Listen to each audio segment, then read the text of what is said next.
नमस्कार दोस्तों, अपन current affair की शुरुआत करते हैं। आपको पिछले वीडियो में लास्ट एंड था, मोजेक रोग विषाणु के कारण होता है, आलू की ये बीमारी है।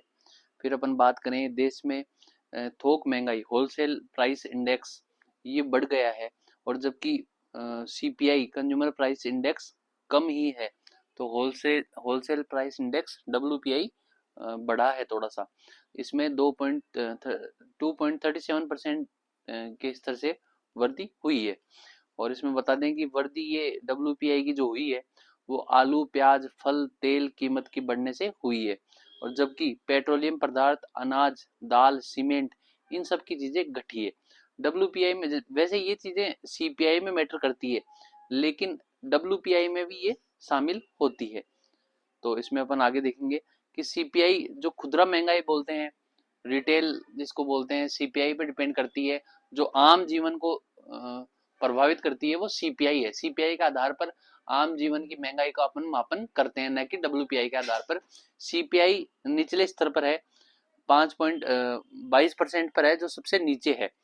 और डब्ल्यूपीआई बढ़ी है जबकि सीपीआई कम है। सीपीआई खुदरा मूल्य पे डिपेंड करती है, डब्ल्यूपीआई थोक महंगाई बोलते हैं, होलसेल प्राइस इंडेक्स बोलते हैं इसको, और ये बढ़ी है।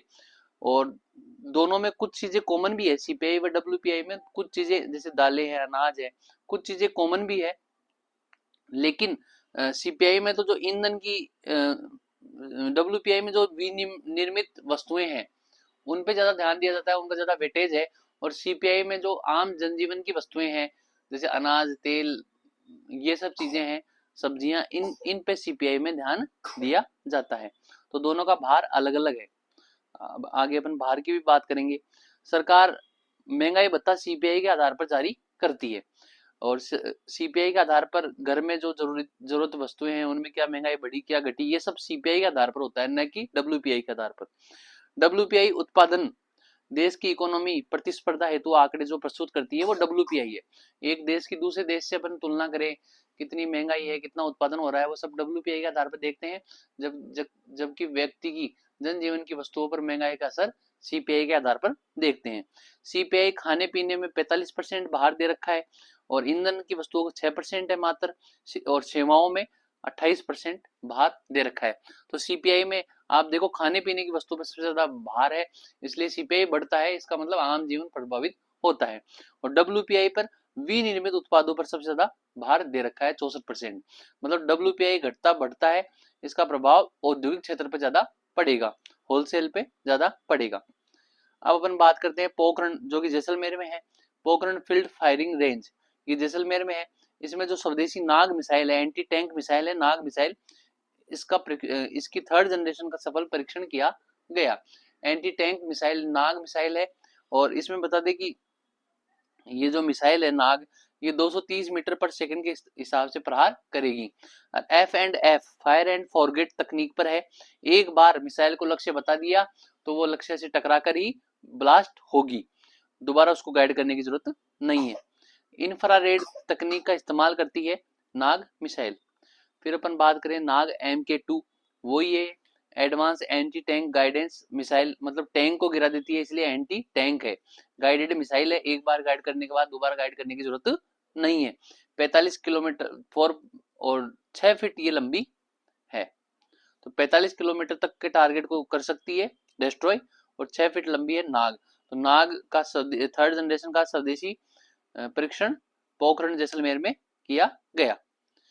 अब अपन बात करें कि मकर संक्रांति का जो उत्सव है वो जयपुर में मनाया जाता है, और तिल का विशेष महत्व होता है। मकर संक्रांति के अवसर पर तिल का विशेष महत्व इसलिए होता है कि सर्दियां इस टाइम पे रहती है, लोग बाग कम बाहर निकलते हैं, उनको विटामिन डी काफी कम मिलता है। और तिल में क्या होता है, विटामिन डी का अच्छा सोर्स है तिल, तो कैल्शियम का अच्छा सोर्स है, मतलब तिल कैल्शियम का अच्छा सोर्स है, उसको खाने से कैल्शियम की पूर्ति होगी, और जो अपने शरीर में कमी हो जाती है वो तिल के द्वारा प्रतिपूर्ति उसकी हो जाती है, इसलिए इस समय तिल का सेवन अच्छे से किया जाता है। क्रोएशिया, अभी चुनाव हुए वहां राष्ट्रपति के, तो जोरान मिलनोविक वहां के पुनः राष्ट्रपति निर्वाचित किए गए। पहले भी ये थे जोरान साहब, और क्रोएशिया में वापस निर्वाचित हुए। बीसीसीआई के सचिव जो बने हैं वो देवजीत शेकिया, पूर्व क्रिकेटर हैं, ये बीसीसीआई के सचिव बने हैं। इंद्रावती राष्ट्रीय उद्यान, ये इंद्रावती राष्ट्रीय उद्यान बीजापुर, छत्तीसगढ़ में जो है बीजापुर, वहां पे स्थित है।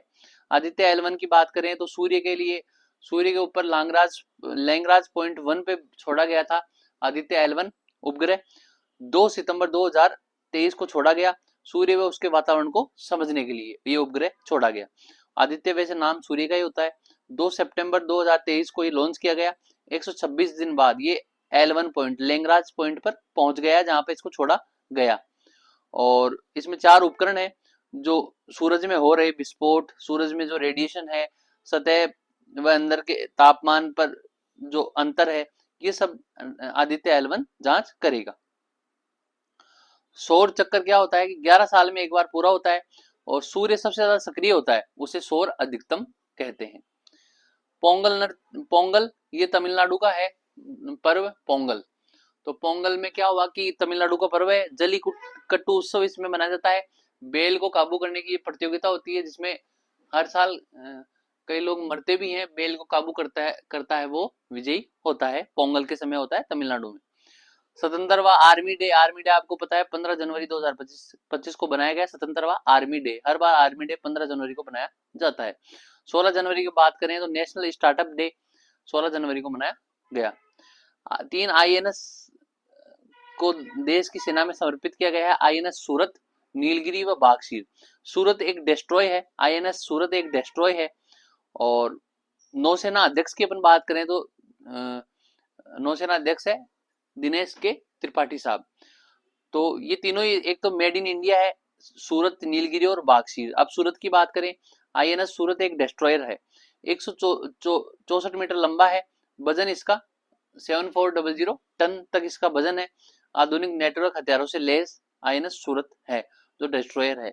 दूसरा INS नीलगिरी की बात करें, ये फ्रिगेट है, छोटा जहाज है और 149 मीटर लंबा है और 6600 लगभग टन भारी है और नए जनरेशन का जहाज है। लंबे समय तक समुद्र में रहने में सक्षम है। हेलीकॉप्टर इस पे उतारा जा सकता है INS नीलगिरी पर। फिर INS बागशीर की बात करें तो ये सबमरीन है, पानी के अंदर रहती है, डीजल तकनीक पर आधारित सबमरीन है, डीजल इलेक्ट्रिक सबमरीन है। गाइडेड टॉर्पीडो व एंटी शिप मिसाइल से युक्त ये है। 67 मीटर लंबी INS बागशीर है। भारत की महिला टीम, इन्होंने अपना सर्वोच्च स्कोर अटेंड किया है अभी 435 रन आयरलैंड के खिलाफ। और इसमें सबसे बड़ी भूमिका रही कप्तान स्मृति मंदाना की, जिन्होंने सबसे तेज शतक दिया है 70 गेंदों में। और इसी के साथ भारत वनडे महिला टीम में सबसे बड़ी जीत दर्ज करने वाली भारतीय टीम बन गई है आयरलैंड के खिलाफ। नोवाक जोकोविक की बात करें तो सर्बिया के हैं, सबसे ज्यादा एकल ग्रैंड स्लैम खेलने वाले नोवाक जोकोविक बन गए हैं सर्बिया के जो हैं। इन्होंने स्विट्जरलैंड के रोजर फेडरर को रिकॉर्ड तोड़ा है। इन्होंने 430 ग्रैंड स्लैम लगभग खेल चुके हैं। विक्रम अवार्ड की बात करें तो सीनियर स्पोर्ट्समैन को दिया जाता है विक्रम अवार्ड। फिर अपन बात करें महाबलीपुरम की बात करें तो महाबलीपुरम में जो रथ मंदिर है ये नरसिंह वर्मन फर्स्ट ने बनाए थे। तमिलनाडु में है इनकी लोकेशन। विषाणु क्या होते हैं? विषाणु न्यूक्लिक एसिड व प्रोटीन से बने हुए होते हैं, इन्हें विषाणु कहते हैं। और दक्षिण कोरिया में जो महाभियोग आया है राष्ट्रपति के खिलाफ, उन राष्ट्रपति का नाम है योल, इनके खिलाफ महाभियोग आया था, इनको गिरफ्तार कर लिया गया है। पिक्सल व दिंगतारा, ये दो निजी स्पेस कंपनी है भारत की, इनके सैटेलाइट लॉन्च हुए स्पेस एक्स द्वारा, पिक्सल व दिंगतारा। 9 जिलों में आपको पता है 9 जिले व 3 संभाग को निरस्त करने के बाद अब जो आईजी रेंज है, पहले आईजी रेंज बढ़ा दी गई थी, अब सीकर, पाली व बांसवाड़ा की आईजी रेंज को समाप्त कर दिया गया है। अब पुनः जो 7 आईजी रेंज थी, अब वही 7 आईजी रेंज रहेगी। और 2 पुलिस आयुक्तालय, एक जयपुर और एक जोधपुर में रहेगा। तो ये आईजी रेंज के नाम है Ajmer IG range, Bikaner IG range, Bharatpur, Jaipur, Jodhpur और कोटा रेंज, और एक है उदयपुर रेंज।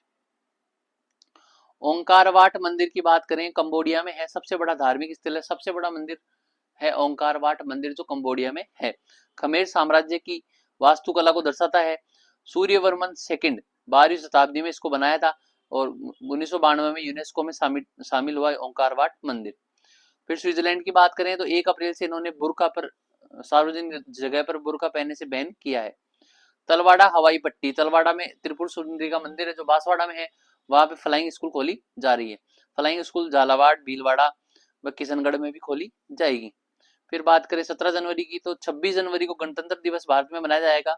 इसमें इंडोनेशिया के राष्ट्रपति प्रोबोवो सुबियांतो, इनका नाम है, इंडोनेशिया के राष्ट्रपति इसमें मुख्य अतिथि रहेंगे। फिर बात करें तो 8वां वेतन आयोग के लिए गठन की मंजूरी दे दी है सेंट्रल गवर्नमेंट ने। इसमें एक अध्यक्ष होंगे व 2 सदस्य होंगे। 2026 तक अपनी रिपोर्ट देंगे। हर 10 साल में कर्मचारियों के वेतन ढांचे को संशोधित करने के लिए, विसंगति को दूर करने के लिए वेतन आयोग की सिफारिश करने के लिए कहा गया था। कर्मचारी व पेंशनर्स को इसमें फायदा होगा। लगभग सेंट्रल गवर्नमेंट के 1 करोड़ कर्मचारी कार्य कर रहे हैं, उन सबको 8वें वेतन आयोग से फायदा होगा। तो जो 2026 तक ये आयोग अपनी रिपोर्ट देगा, फिर उसके बाद में इसकी लागू करने की घोषणा की जाएगी। स्पेडेक्स मिशन की बात करें तो स्पेस डॉकिंग एक्सरसाइज है, ये इसरो द्वारा लॉन्च किया गया। और इसमें क्या किया कि 2 उपग्रह निचले कक्षा में भेजे गए, उनको जोड़ा जाएगा, उनको डॉकिंग किया जाएगा पास में लाकर। तो डॉकिंग में भारत ने महारत हासिल कर ली है। भारत डॉकिंग करने वाला चौथा देश बन गया है। इस प्रकार भारत अपना खुद का स्पेस स्टेशन तैयार कर पाएगा आगामी दिनों में, जो गगनयान मिशन के लिए हेल्पफुल रहेगा। फिर अपन बात करें तो 2 उपग्रह जोड़े जाएंगे स्पेडेक्स मिशन में, डॉकिंग की जाएगी। भारत ऐसा चौथा देश बन गया है, अमेरिका, रूस, चीन के बाद में। आने वाले दिनों में अनडॉकिंग किया जाएगा, पावर ट्रांसफर भी चेक किया जाएगा। जब उनको कनेक्ट किया जाएगा आपस में, पावर ट्रांसफर हो रहा है नहीं हो रहा, फिर इनको डिस्कनेक्ट भी किया जाएगा उपग्रह को, उसे अनडॉकिंग बोलते हैं। 3 मीटर नजदीक आने के बाद चेजर व टारगेट सैटेलाइट, 2 सैटेलाइट भेजे गए, एक तो चेजर था, एक टारगेट था। तो चेजर सैटेलाइट उससे जाके कनेक्ट हो गया टारगेट सैटेलाइट से, जब ये 3 मीटर की दूरी पर आ गए थे। इसरो के जो नए अध्यक्ष बने हैं वो वी.एन. नारायणन बने हैं, जो नागरकोइल तमिलनाडु से हैं। दोनों उपग्रह 8 किलोमीटर पर सेकंड की स्पीड से गति कर रहे हैं, लगभग 28,800 किलोमीटर पर आवर की गति कर रहे हैं। अब इनको जोड़ना एक मुश्किल कार्य था, लेकिन फिर भी भारत ने डॉकिंग अपनाकर इनको जोड़ा है। उद्देश्य क्या है? श्रीहरिकोटा, ये जो स्पेडेक्स मिशन है, श्रीहरिकोटा सतीश धवन अंतरिक्ष केंद्र से 30 दिसंबर को लॉन्च किया गया था। SDX-01 जो चेजर था, SDX-02 जो टारगेट था, इनको निम्न कक्षा में छोड़ा गया। वह भारतीय अंतरिक्ष कार्यक्रम में डॉकिंग प्रदर्शन करना इनका कार्य था, जो इन्होंने सफलतापूर्वक किया। चंद्रयान 4 जैसे मिशन चंद्रमा से सैंपल पृथ्वी पर लाने के लिए व इंडियन स्पेस स्टेशन की स्थापना के लिए 2028 में जो होगी, इसके लिए ये स्पेडेक्स मिशन काफी महत्वपूर्ण था। डूंगरी बांध की बात करें जो सवाईमाधोपुर में होगा, बनास नदी के ऊपर। फिर बात करें बॉडी में अगर ऑक्सीजन की कमी हो जाए, उसे हाइपर ऑक्सीमिया बोलते हैं। अगर बॉडी में CO2 का लेवल बढ़ जाए, उसे हाइपरकेनिया बोलते हैं। दोनों ही प्राणघातक बीमारियां हैं। फिर राष्ट्रीय समुद्री विरासत स्थल, ये लोथल गुजरात में बनेगा। और स्टेट इलेक्शन आइकन, ये नीरज चौधरी साहब हैं जो पर्वतारोही हैं, ये राजस्थान में स्टेट इलेक्शन आइकन बने हैं। फिर बात करें मुख्य निर्वाचन अधिकारी, नवीन महाजन साहब हैं जो राजस्थान के मुख्य निर्वाचन अधिकारी हैं। 18 जनवरी की बात करें तो खेल रत्न अवार्ड दिए गए राष्ट्रपति जी के द्वारा। पेरिस ओलंपिक में 2 पदक जीतने वाले मनु भाकर जो निशानेबाज है, इनको दिया गया। फिर बात करें तो पेरिस शतरंज चैंपियन, विश्व शतरंज चैंपियन डी गुकेश को दिया गया। पैरालंपिक खिलाड़ी हैं प्रवीण कुमार, इनको दिया गया। एथलेटिक्स हैं, हॉकी पुरुष टीम के कप्तान है हरमनप्रीत सिंह, इनको दिया गया। खेल मंत्री जो प्रेजेंट टाइम में भारत के हैं वो मनसुख मंडफिया है। फिर 1 फरवरी की बात करें तो 1 फरवरी को जो केंद्र सरकार है, राष्ट्रपति अभिभाषण देंगे, इसके साथ बजट सत्र चालू हो जाएगा और बजट पेश किया जाएगा राष्ट्रपति के अभिभाषण के बाद में। और सत्र 2 चरणों में होगा। पहला चरण 13 फरवरी से होगा, सेकंड चरण 10 मार्च से 4 अप्रैल तक होगा ये बजट सत्र। जोधपुर में कुरंजा पक्षियों के लिए बर्ड फ्लू की पुष्टि की गई है, H5N1 की, इनसे इनकी मौत हो गई कुरंजा पक्षियों की जोधपुर में। 38वें राष्ट्रीय खेल जो उत्तराखंड में होंगे, और उत्तराखंड के जो CM है पुष्कर सिंह धामी साहब हैं अभी, और जो मशाल है उसका नाम तेजस्विनी रखा है और मस्कट का नाम मौली रखा है। योग व मलखंभ भी 38वें राष्ट्रीय खेल में शामिल होंगे। इसमें टोटल 35 स्पर्धा होगी। 28 जनवरी से 14 फरवरी तक ये खेल चलेंगे। अमेरिका ने बेंगलुरु में अपना वाणिज्य दूतावास खोला है। इसके अलावा चेन्नई, हैदराबाद, कोलकाता, मुंबई में भी वाणिज्य दूतावास अमेरिका का है, और जो दूतावास है वो दिल्ली में है। और भारत के 5 वाणिज्य दूतावास अमेरिका में है, अटलांटा में, शिकागो में, ह्यूस्टन में, न्यूयॉर्क में और सैन फ्रांसिस्को में। भूमिका क्या होती है दूतावासों की? नागरिक व विदेशी नागरिकों को विभिन्न सेवाएं देते हैं, आपातकालीन स्थिति में नागरिकों की सहायता करते हैं, पासपोर्ट जारी करते हैं, नवीनीकृत विदेशों हेतु यात्राएं, भाई दूसरे देशों में आप यात्रा करने चाहो तो वो भी दूतावास पासपोर्ट जारी करते हैं, स्टडी हेतु वीजा, इन सब का कार्य दूतावास करता है। भारत में मोबिलिटी ग्लोबल एक्सपो नई दिल्ली में स्टार्ट किया जा रहा है। पैराशूटर मोना अग्रवाल जयपुर की हैं, इनको अर्जुन अवार्ड में जो टोटल 32 लोगों को राष्ट्रपति द्वारा अर्जुन अवार्ड दिया जाएगा, उनमें जयपुरिया सीकर से मोना अग्रवाल एकमात्र खिलाड़ी पैराशूटर शामिल हैं। और द्रोणाचार्य अवार्ड में लाइफ टाइम अचीवमेंट अवार्ड दिया जाएगा सुचा सिंह जो एथलेटिक्स में है, और मुरलीकांत पेटकर जो पैरा तीरंदाजी से संबंधित हैं। 19 जनवरी की बात करें तो 19 जनवरी को ही 1966 में पहली बार इंदिरा गांधी पीएम बनना तय हुआ। उन्होंने कांग्रेस संसदीय दल चुनाव में मोरारजी देसाई को 86 वोटों से हराया था। मोरारजी देसाई पहले कांग्रेस में ही थे, बाद में ये गैर कांग्रेसी पहले प्रधानमंत्री बने थे। और संकटग्रस्त ऐतिहासिक स्थलों की सूची में चांद को विश्व स्मारक कोष द्वारा चंद्रमा को ऐसे स्थलों की सूची में घोषित किया है। संकटग्रस्त ऐतिहासिक स्थल में चांद को घोषित किया गया। चित्रकोट जलप्रपात, ये भारत का नियाग्रा कहलाता है। ये जगदलपुर जो बस्तर वाला इलाका है छत्तीसगढ़ में, वहां पे है चित्रकोट जलप्रपात। छत्तीसगढ़ के सीएम है विष्णुदेव राय। फिर गुड़मारास की बात करें तो बस्तर जिले में ही कंगेर घाटी नेशनल पार्क है, वहीं पे एक गांव है गुड़मारास। इस विलेज को राष्ट्रीय विश्व पर्यटन स्थल द्वारा चयन सर्वश्रेष्ठ गांव उन्नयन कार्यक्रम है तो इसका चयन किया गया है। और यहाँ पे फेमस आदिवासी जीवन शैली, प्राकृतिक सौंदर्य व जैव विविधता से भरपूर है गुड़मारास गांव। तो संयुक्त राष्ट्र द्वारा इसका चयन किया गया गांव उन्नयन कार्यक्रम हेतु। एक है कुडुमसर गुफा, ये गुफा विश्व की दूसरी सबसे लंबी और 35 मीटर नीचे गहरी गुफा है, और इसमें स्टेलेग्माइट संरचना से बनी आकृतियां आकर्षक हैं। ये भी छत्तीसगढ़ में ही है। इंद्रावती नेशनल पार्क छत्तीसगढ़ में है, और बीजापुर जिला जो छत्तीसगढ़ का बीजापुर जिला है वहां पे है। इसमें टाइगर रिजर्व भी शामिल है। जंगली भैंसों के लिए फेमस है इंद्रावती नेशनल पार्क। फिर बात करें ब्रिक्स की तो G7 देशों से मुकाबला करने के लिए ब्रिक्स की स्थापना हुई थी। इसमें नाम के अनुसार ब्राजील है, रशिया है, इंडिया है, चाइना है, साउथ अफ्रीका लास्ट में जोड़ा गया। वह इसके 9 साझेदार देश हैं जिनमें नाइजीरिया अभी लेटेस्ट जुड़ा है। विजय हजारे ट्रॉफी जो है बड़ोदरा गुजरात में हुई थी, और इसको जीता है कर्नाटक ने, 5वीं बार कर्नाटक विजयी रहा।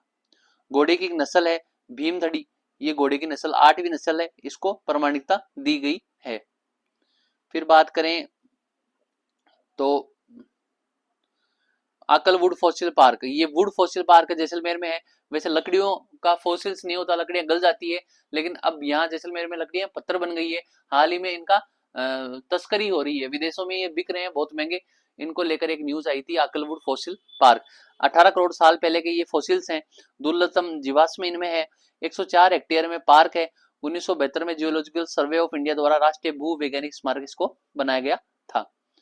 फिर बात करें तो 24 जनवरी को 17वां राष्ट्रीय बालिका दिवस बनाया जाता है। 2008 से ये बनाना स्टार्ट हुआ राष्ट्रीय बालिका दिवस, और इसमें एक एक्ट आता है PCPDNT एक्ट, गर्भधारण पूर्व और प्रसव पूर्व निर्धारण तकनीक एक्ट 1994। इसके अनुसार कोई अगर बिटिया को गर्भ में मारता है तो उसको 10,000 से 1 लाख रुपए तक का जुर्माना व 3 से 5 साल की सजा हो सकती है। और कोई मुखबिर इसकी सूचना देता है कि भाई इसकी जांच हो रही है, गर्भ में लिंग की जांच हो रही है, उसको 3 लाख रुपए दिए जाएंगे। तो 24 जनवरी को राष्ट्रीय बालिका दिवस मनाया जाता है। राजस्थान में 3 नए जज बनाए गए हैं जो न्यायिक अधिकारी कोटे से बने हैं। तो ये 3 नए जज हैं, इनकी सुप्रीम कोर्ट ने कोलिजियम ने इनकी सिफारिश करी है, और अब इस प्रकार 34 जज हो जाएंगे CJI समेत। तो 16 अभी सीटें वैकेंट है हाई कोर्ट में जज की। तो जो 3 जज बने हैं प्रमिल कुमार माथुर हैं, चंद्र प्रकाश श्रीमाली है, चंद्रशेखर शर्मा है। फिर बात करें बजट, राजस्थान बजट 2 सत्रों में होगा। 31 जनवरी से स्टार्ट होगा बजट सत्र प्रारंभ होगा 31 जनवरी से। 19 फरवरी को बजट पेश किया जाएगा वित्त मंत्री द्वारा, और बजट सत्र पहला सत्र 31 जनवरी से स्टार्ट होगा। राज्यपाल का अभिभाषण होगा, फिर इस पे बहस होगी। 7 फरवरी को CM साहब बजट पर जवाब देंगे। फिर विधानसभा स्थगित होगी। फिर विधानसभा का सेकंड दिन 19 फरवरी को स्टार्ट होगा, जिस दिन बजट पेश होगा वित्त मंत्री के द्वारा। राजस्थान सरकार वेतन विसंगतियों को लेकर, राजस्थान जो कर्मचारी उनके वेतन विसंगतियों को लेकर IAS खेमराज की चौधरी की समिति बनाई गई है। 19 सितंबर 1960 को एक सिंधु घाटी सभ्यता हुआ था कराची के अंदर। इसमें कहा गया जो पश्चिम की 3 नदियां हैं सिंधु, झेलम, चिनाब, ये तीनों नदियों का हक पाकिस्तान का रहेगा, व रावी, व्यास, सतलज, इन तीनों नदियों का हक भारत का रहेगा। अब इस एक्ट, ये जो समझौता हुआ, इसको लेकर भारत की तरफ झुकाव यूनाइटेड नेशन का है। पार्वती काली सिंध परियोजना पीकेसी जो योजना है, इसका नाम अब राम जल सेतु लिंक परियोजना निकाला गया है। एमपी, राजस्थान व भारत के जो जल शक्ति मंत्री पाटिल साहब हैं, इनके बीच में समझौता हुआ था। 90/10 का ये समझौता है। तो अपन देखते हैं कि इसमें क्या है, 40% राजस्थान के लोगों को फायदा होगा, 3.25 करोड़ लोगों को फायदा होगा, लगभग 2-2.5 लाख हेक्टेयर सिंचाई के लिए होगा, और 3.25 करोड़ लोग इससे पेयजल की आपूर्ति उनको हो पाएगी। 17 जिलों को 2054 तक इससे लाभ होगा। चंबल और इसकी सहायक नदियां हैं कुन्नू, कुल, पार्वती, काली सिंध, मेज, इन सब के पानी, सरप्लस पानी को बनास, मोरेल, बाणगंगा, रूपारेल, पार्वती व गंभीर नदी में छोड़ा जाएगा। रक्षा अनुसंधान व विकास परियोजना, ये प्रयोगशाला, रक्षा अनुसंधान व विकास प्रयोगशाला हैदराबाद में इसका हेडक्वार्टर है। इन्होंने स्क्रैम जेट इंजन की टेस्टिंग कर ली है। WHO से यूएसए बाहर हो गया है, इसने आधिकारिक घोषणा कर दी है। फिर बात करें तो 23 जनवरी को सुभाष चंद्र बोस की जयंती मनाई जाती है। 23 जनवरी को इसी उपलक्ष्य में पराक्रम दिवस मनाया जाता है। ओडिशा के कटक में सुभाष चंद्र बोस का जन्म 1897 में 23 जनवरी को हुआ था, जिन्होंने आजाद हिंद फौज की स्थापना करी। आंध्र प्रदेश में 2 झीलें हैं, पुलिकट झील व नेलापट्टू बर्ड सेंचुरी, इन दोनों में फ्लेमिंगो फेस्टिवल चालू हो गया है। 21 जनवरी को मणिपुर, मेघालय व त्रिपुरा का स्थापना दिवस राज्य दिवस के रूप में मनाया जाएगा। विजय हजारे ट्रॉफी जो वडोदरा में हुई, कर्नाटक जीता है 5वीं बार इसको। खो खो वर्ल्ड टूर्नामेंट जो विश्व कप है, जो इस बार भारत में नई दिल्ली में आयोजित किए गई, इसमें पुरुष में भारतीय टीम जीती है व महिला में भारतीय टीम जीती है। दोनों में नेपाल फाइनल में हारी, और दोनों में ही महिला व पुरुष टीमों में भारतीय टीम जीती है, भारतीय टीम चैंपियन बन गई। ट्रम्प यूएसए के 47वें राष्ट्रपति दोबारा ट्रम्प 2.0 में चयनित हुए हैं। अंडमान निकोबार द्वीप समूह, जिसकी राजधानी श्री विजयपुरम है, और वहां पे जो वर्जिन नारियल ऑयल निकलता है, उसको जीआई टैग अभी मिल गया है। तो आज के लिए इतना ही, धन्यवाद।